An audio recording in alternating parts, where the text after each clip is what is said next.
What an epic weekend of strongman action and also arm wrestling action with the Thor Bjornsson versus Devin Larratt fight. We had Wuss Dubai, women and men, both incredible contests. And then we had the Giants Live Glasgow World Tour Finals, which had a surprise ending. I do actually encourage you to watch this all the way through if you haven't seen it. The ending will blow your mind. So let's have a look at the Giants Live World Tour Finals and break it down event by event. Here are the results. Gavin Bilton, who I had predicted to get 2 points on the nickel stones, ended up getting 1 point on the nickel stones. He went for 10.25 meters, seemed pleased with that distance, but then it was just beaten by the other guys. On the nickel stones, actually Brett Nickel, who invented it, was there, so that was pretty cool. And you're allowed to drop the stones one time. You have to pick them up within 10 seconds and continue. So they mentioned Andy Black having the world record coming into this contest, and it was 21 meters 5. So we'll see how the guys did and how close they got to that. So moving on up the list, we'll take a look. I had predicted Gabriel Pena to get 1 point in this event at 2021 Giants Live World Open. He was 4 out of 10 points on farmers carries. This is a little bit different than farmers because of the bulk of them. They seem to really force the guys into a very narrow stance. But Gabe picked up 2 points here, so 10.85 meters, just edging out Gavin Bilton. Then we have Mark Felix, who I thought would do really well on this. I had predicted him to get 7 points based on his different farmers competitions in the past. He had done nickel stones at 2020 Europe's Strongest Man and gotten 8 out of 12 points, did very well there. Mark Felix comes away with only 3 points this time around, though, for a distance of 14.9 meters. Moving on up the list, 4 points went to Adam Bishop, who I thought would do a lot better at this. I had given him credit for 8 points in my prediction based on 2020 Europe's Strongest Man, where he had 9 out of 12 points, so he goes for 15.05 meters. He went 7th in the order here, and he had good control. He put them down gently, like some guys were dropping them, but then he couldn't really go too far after that second pickup. As we move on up the list, we have Maxime Boudreau, who I thought would get 3 points here. He ends up with 5, so he did really well at the 2020 Shaw Classic on farmers. That's why, I thought he would do fairly well here. He goes for 16.37 meters. He went 4th in the order, so he had slightly bigger steps than some of the other guys. He was kind of hunched over a little more, so typically the other guys, once they're hunching, they're about to drop it. But Maxime seemed a little bit more hunched over, almost caveman-like in his approach, which was interesting. He wobbled twice before he got to the 10-meter mark, but then recovered it and went a little further. So there was a marker at 10 meters and at 20. If you get to 20, you have to actually turn them around and come back. So that was really interesting. 6 points then went to Tom Stoltman. So the Albatross descends on Glasgow, his home country, to try to put on a show for the crowd. And he goes 17 meters. He went 8th in the order. And he was taking very small steps like a lot of the other guys. But with a guy his height, the small steps looked even smaller. They looked like baby steps. It was kind of curious to watch. Moving on up the list, 7 points go to his brother Luke Stoltman, who also put on an incredible show for the Scottish crowd. He gets 7 points, goes for 17.56 meters. Luke actually held the world record in the nickel stones at 1 point, I believe even right before Andy Black broke them, if I'm correct. And he went 9th in the order, so he was very controlled for the first 10 meters. Then the stone started laterally, like bouncing into the sides of his knees a little bit, which I think gave him some trouble. He dropped it partway through the second 10 meters, so from 10 to 20 meters. Then he picked them up and he lunged forward. Like instead of trying to walk more, maybe his grip had already given out. He kind of lunged forward for an extra 2 meters, and that was 17.56 meters for Luke Stoltman. 8 points go to Evan Singleton, who at 2021 Giants Live Strongman Classic this year did very well on the frame. He won his group in farmers at 2020 World's Strongest Man. So, in a good position to do well in this kind of competition. I had only predicted him for 4 points because a lot of guys have done well in farmers in the past, and I couldn't find a lot of them doing nickel, so I had to compare to that. But he went 5th in the order. His initial pickup made it look really light. Like it didn't look like a lot of weight for him at all. He dropped it before 20 meters, but still made it all the way past the turn somehow and got to 21.44 meters. An incredible distance. Very few, as you can see, guys made it to the full 20-meter length to be able to attempt the turnaround. We then have 9 points going to the world record holder, Andy Black, for 21.86 meters. He went last in the order, and he picks up 9 points. And so that leads us to one other man, Kevin Ferris, who actually broke the record. So Kevin Ferris went second in the order. Not a lot of guys to watch their technique. And he tried to go too fast at the beginning, so you thought he wouldn't make it very far, but he adjusted, made it all the way, made the turn, beat Andy Black's record, and then Andy couldn't take it back from him, although he got exceptionally close going last. So high drama in the nickel stones. Let's have a look at the log press. And at this time, I'd like to let you know that this video is being sponsored by our good friends at Garage Gym Life Media. If you like some of the analysis I've done on domestic contests in the past and want to know some more about the fine folks who are putting together and streaming some of those contests, I'm going to let John Greaves III, the founder of Garage Gym Life Media, tell you a little more about it. I wanted to be a part of Static Monster since I first heard about it. In 2020, you had 985 competitors from 19 countries. The idea of people from all around the world competing in the axle deadlift and the log clean and press all at the same time on the same day is something that's just mind-blowing. Normally, you'd have to fly overseas and then you only compete against the people who are also able to fly to that same location. It's a blessing for us to be able to not only live stream this event, but also be a part of bringing it to somewhere close to us here in the Southeast. So this is not only an amazing opportunity for the average competitor to be able to see where they stack up against the top athletes in the sport of strongman, but it's also a rare situation where you are literally competing head to head. And I'm just really blessed for our live stream company to be a part in some small way of getting the story of these amazing athletes out there who are doing a historic thing.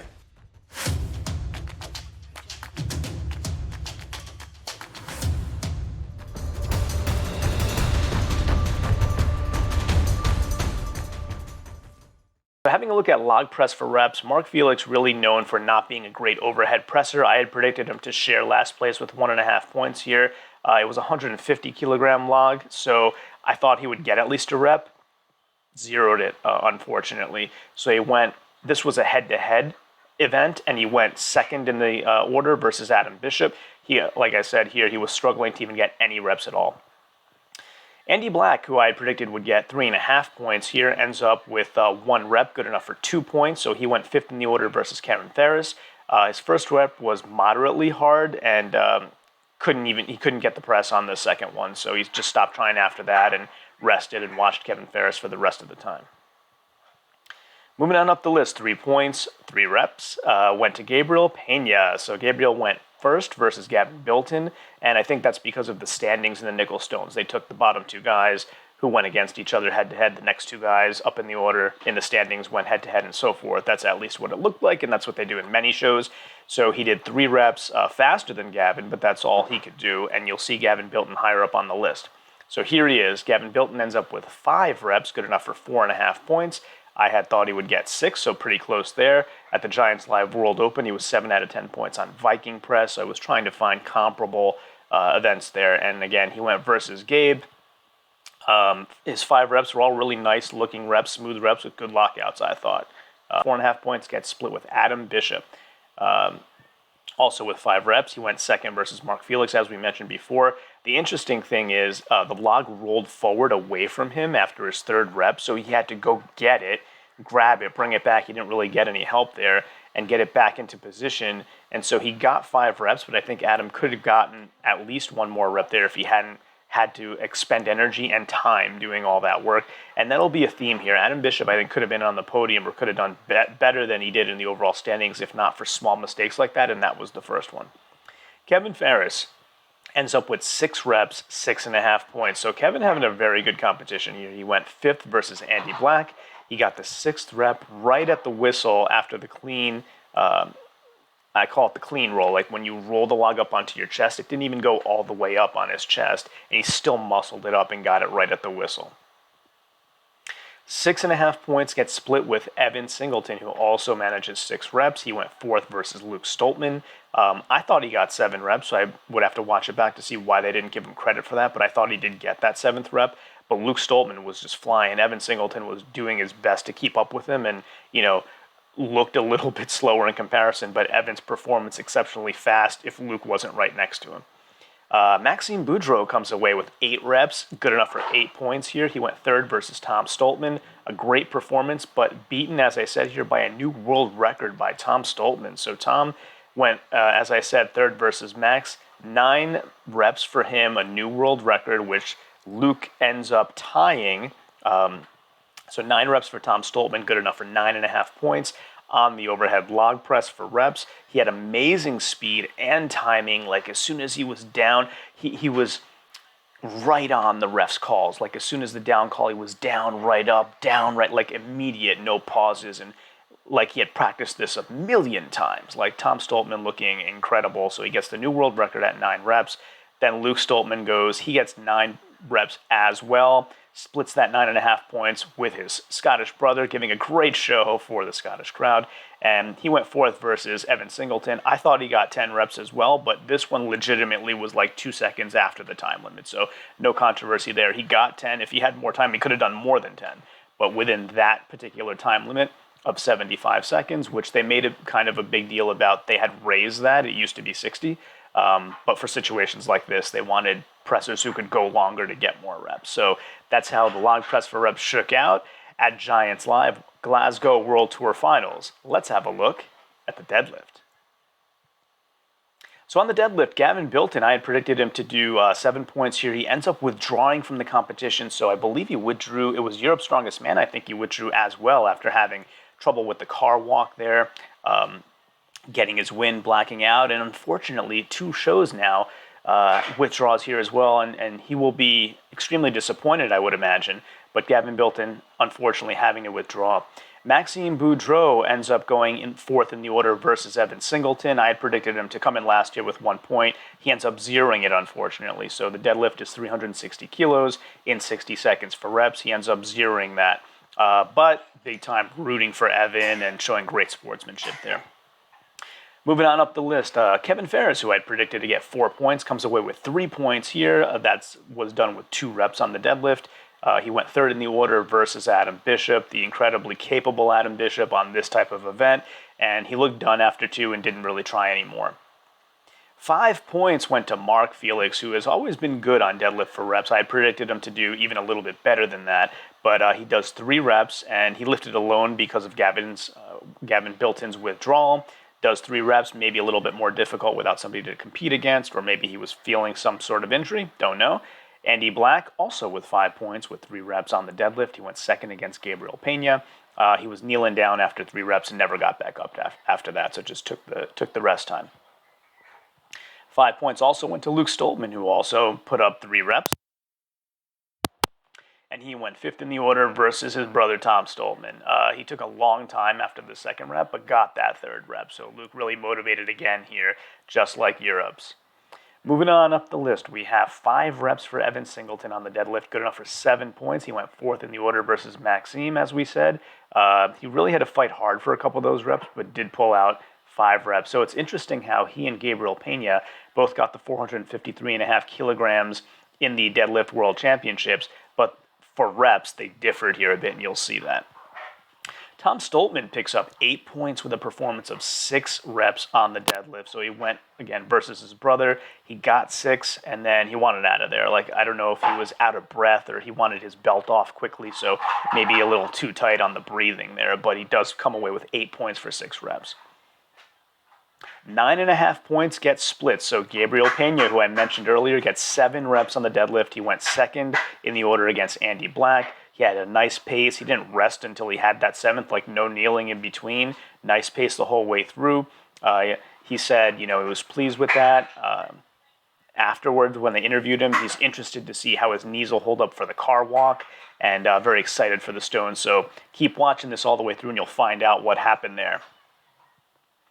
And the other split of the 9.5 points go to Adam Bishop, who does 7 reps. The crowd really egging him on to keep going, and he's like, no more, I'll take the split.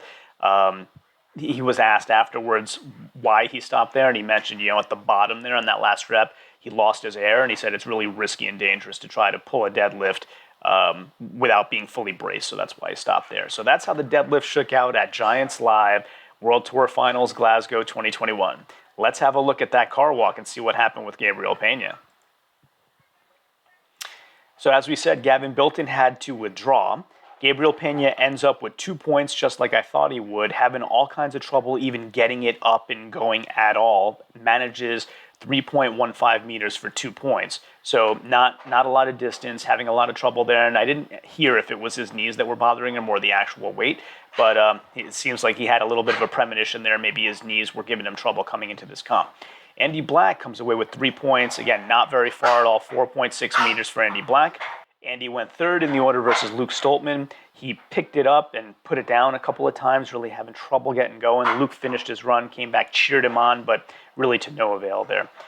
Then we have Maxime Boudreau, who picks up 4 points. I thought he would do 3, so pretty close to expectations there. He ended up having to go on his own. Took a few pickups and drops to make it, but he did make it all the way through.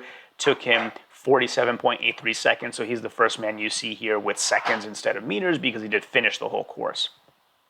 5 points go to Kevin Ferris. So again, he's doing pretty good in this competition thus far. He does it in 19.01 seconds, so far faster than Maxime Boudreau did. He went second in the order versus Mark Felix, who you'll see higher up on the list. Mark did it even faster than this. So we look at Adam Bishop, who I was expecting to win this event, ends up with 6 points instead.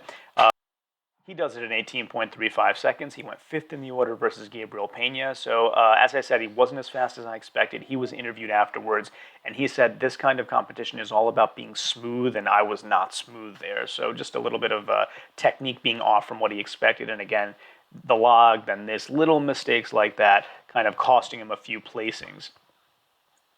Mark Felix picks up 7 points on the car walk, does it in 17.74 seconds. Again, as mentioned, he went versus Kevin Ferris. He led for most of the way and was a very, very good run for him. 8 points, so we're getting near the top, goes to Luke Stoltman. So the Scots doing an incredible job of putting on a great show for their crowd during this competition. And Luke, who I predicted to get 9 points here, gets 8, so very close prediction there. He does it in 16.35 seconds, and as I mentioned, ran back to try to cheer on Andy Black. 9 points go to his brother, Tom Stoltman, so the Scots, again, really doing it up well here, and he does it in 13.22 seconds, going against Evan Singleton, so this one was really interesting as well. So Evan kind of bringing his wrestling background, his character, his persona, and Tom was leading, I would say, most of the way. Kind of seemed to overrun himself, and the car kind of came down near the very end, and Evan passed him. And then Evan did the John Cena, like, you can't see me thing to him and was taunting him while Tom was, this giant guy is reaching out, trying to let himself out of the car. But yeah, so very interesting thing there, but they were shaking hands afterwards, so all part of the show. And of course, 10 points go to the aforementioned Evan Singleton, who blazes the course in 12.26 seconds. So that's how the car walk shook out at Giants Live World Tour Finals Glasgow 2021. Let's have a look at the last event, the Atlas Stones, and I promise you, you want to watch this all the way through. The ending will blow your mind. Starting off, as mentioned, Gavin Bilton had to withdraw, so did not compete. Evan Singleton, who I had predicted to get 6 points, gets 2 points. I'll save that to the end to tell you why, because that's part of the surprise. Mark Felix ends up with 3 points here, and he does the 5 stones in 30.61 seconds. He ended up having to go alone once again. Tom Stoltman, also part of the surprise. We'll get there in a minute. Gabriel Pena ends up with 5 points, and he went second in the order versus Maxime Boudreau. He did exceptionally well compared to a stone monster like Maxime. So Max is the guy who you either expect to win stones or be in the top 2 or 3 in stones, and Gabe didn't seem very far behind him at all finishing the 5th stone. There were just, the times were close, and a few guys snuck in between, getting Gabe down to 5 points, but other than that, his run looked really, really good. Adam Bishop comes away with 6 points. He does 5 in 23.81, and he went, he did very well there. He had a couple of small mistakes. The last stone that he was putting up, he lapped it and shuffled back. Like, he didn't drop it, but it made him shuffle back a bit. So again, just a theme for Adam Bishop. First the log, then the car not being smooth, then the Atlas stone shuffling him back. These seconds here and there cost him a few places in the overall standings, I would imagine. So moving on up the list, Kevin Ferris ends up with 7 points on the stones, does them in 20.73 seconds. He went versus Luke Stoltman, and he said he had a little too much tacky that affected him on the first stone, and I thought that happened to Luke as well. Luke put his stone up there, his first stone, and pulled away, and you saw the tacky stretching like the stone was going to come back on him or something. So I think a lot of the guys using too much tacky, or it accumulated from the competitors before them. Luke Stoltman, as mentioned, 8 points for him. Did really, really well to put him in a great position here. 5 stones in 1991. So Luke Stoltman doing really, really well. He lost like a tiny bit of time for a stone that bobbled a bit without going in the hole. But other than that, a pretty perfect run for him. 9 points go to Andy Black, who does the stones in 19.62 seconds. And he went against Adam Bishop. Maxime Boudreau, as mentioned earlier, 5 stones in 1955. So again, Gabriel Pena, not that far behind him, but all those guys got time stuck in between them, and Maxime actually wins the stones, 10 points for him. So that's the shocker, because most of you are thinking, how does anybody win Atlas stones in a competition that Tom Stoltman's in? Let's go back down to the bottom of the list, and I'm going to release the bombshell for you. So Tom Stoltman and Evan Singleton went against each other, and if you can believe this, Tom Stoltman bobbles the 4th stone while trying to get it on the podium. So not only is he great at stones, but he's tall. So I don't know how he ran into the side of the podium, bobbled the stone, it fell, it hit the 5th stone off to the side, knocking the 5th stone, almost making it roll almost to the audience. So he had to go recover, get the 4th stone up, go get the 5th stone back. I saw somebody rolling it back to him, but that cost him a lot of time. And what's worse, and what's improbable, maybe even impossible, I think somebody could get struck by lightning twice before something like this happens. The exact same thing happened to Evan Singleton on the other side at the exact same time. So both Tom Stoltman and Evan Singleton bobbled the 4th stone. It fell down, hit their 5th stones, which were both knocked away. They both had to recover. Tom recovered faster than Evan, and Tom ends up with 4 points on the Atlas stones instead of 10, instead of the given, instead of everybody thought Tom can't lose Atlas stones. He comes in 6 points less than expected, and you'll see how that affected the overall standings. Tom Stoltman was leading in the overall standings going into the Atlas stones, and this event was supposed to cement a win for him. And I'll just tell you, it did not. We'll go into the overall standings in a minute, but he did not win because of this. And Evan Singleton comes away with only 2 points on the stones, which again, he could have been 8, 9 points, really, in the mix with Maxime Boudreau. So all that being said, the high drama with the Atlas stones, let's have a look at the Giants Live World Tour Finals 2021 Glasgow overall standings. So overall, Gavin Bilton comes away at the bottom of the pack, unfortunately, because having to withdraw. I thought he would be in 9th place. He ends up in 10th place with 5.5 total points. Mark Felix comes away in 9th place with 18 points. I thought he would get 8th, so pretty close on the predictions there. 8th place then goes to Gabriel Pena, who I thought would be in last, so he does outperform me here. 21.5 points for Gabe, and I'm really happy to see that he's starting to make his mark in Giants Live shows and moving his way up and showing that he can compete with some of these guys. Maybe if he can get a little time off and fix whatever's ailing his knees, he can be even higher in the standings next time, maybe mid-pack. 7th place goes to Maxime Boudreau. So I always thought this wasn't a great competition for Max, only because it has both yoke, or car walk, which is a yoke in essence, and deadlift, both of which he struggles with. But I had still said he would come in 6th overall because of his prowess on the other events, and he comes in 7th, so does well there. 27 points for Maxime.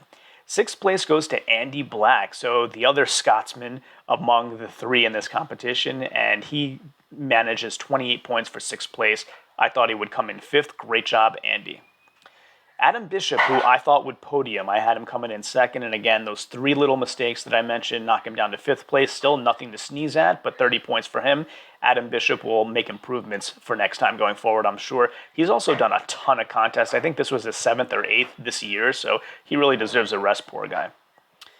4th place goes to Kevin Ferris, who now for the 2nd contest in a row, showing that he can really get near that top of that heap in terms of the placings, and he's really starting to make big moves in strongman. 31.5 points for Kevin. So that brings us to our podium. 3rd place goes to Evan Singleton, who would have been probably higher if not for that Stone debacle. 33.5 points for Evan Singleton. Second place goes to Tom Stoltman, who, as I said, probably would have and should have won this competition. And he comes away with 36.5 points for that same Atlas Stone debacle, unfortunately. And of course, your winner, 2 contests in a row now, Europe's Strongest Man and now the Giants Live World Tour Final Glasgow 2021 champion is Luke Stoltman. So he comes in first. Not saying anything, but I predicted him to win this. So there you go. I was right there. 37.5 points for Luke Stoltman. And the interesting thing is what happened on the podium. So I told you to watch this all the way through, so you'll want to know about this. Luke was interviewed first. So what's interesting is what happened on the podium. Luke Stoltman was interviewed, and they asked him, after Europe's Strongest Man, you had said, you feel like you're the strongest man in the world. What do you have to say about that? And he said, yes, after Europe's Strongest Man, I felt like I'm the world's strongest man, and next year I will prove that. And so everybody's cheering for him, big Scottish crowd, but I'm American, and I'm a big fan of Luke Stoltman. So then they interview Evan Singleton. So Neil Pickup asks him, so what do you think of these Stoltman boys? And he says, the Stoltmans are legends, but I will say this. That being said, I don't know, and he looks at Luke, he says, I don't know which world's strongest man you're talking about. It must be one where I'm not there because next year's is mine, and is really kind of playing up that character, that persona. And so Luke grabs the mic from him, and he had the perfect retort. He said, well, you're in this contest, and I just beat you. So Evan's like freaking out, you didn't beat me, like I messed up, and hey, listen, mess up or not, you lost. It doesn't matter why. But anyway, big fan of both of them. It was a great show. If you haven't seen it, it's probably still purchasable on Facebook, so you should. It's definitely worth the money to go see things like this. And Eloi Fournier, who we're going to have live on this coming Monday, tomorrow, the 20th of September, on our live show, put together this infographic he was showing me yesterday about when's the last time Tom Stoltman lost on stones, and it's crazy. You guys should join the live stream just to see that. I'll have him share it during the live stream. And again, that's September 20th, 9 p.m. Eastern, so we'll see you then. And of course, until then, ciao, homie. For those of you always tuning in to see my detailed analysis and my spreadsheets and love what you're watching and want access to them yourselves, I do offer that now as part of my YouTube channel membership level 2. So you can go over to my YouTube channel, click the join button as you see here, and then I have 3 different levels. So level 1 gets you all kinds of customized badges, and then you get custom emojis to use on live streams. You get member shoutouts every month, gets members only community posts, a whole bunch of different behind the scenes stuff and all, just in level 1. At an extremely, extremely reasonable price. Level 2 gets you access to all my strongman analytics spreadsheets, everything I ever create or ever will create. I add links to that in the membership community for that. And then you can be a live guest on my show as well. Just wanted to let you know that memberships are available at extremely reasonable prices, and you can help support the channel that way as well. Now on to today's content.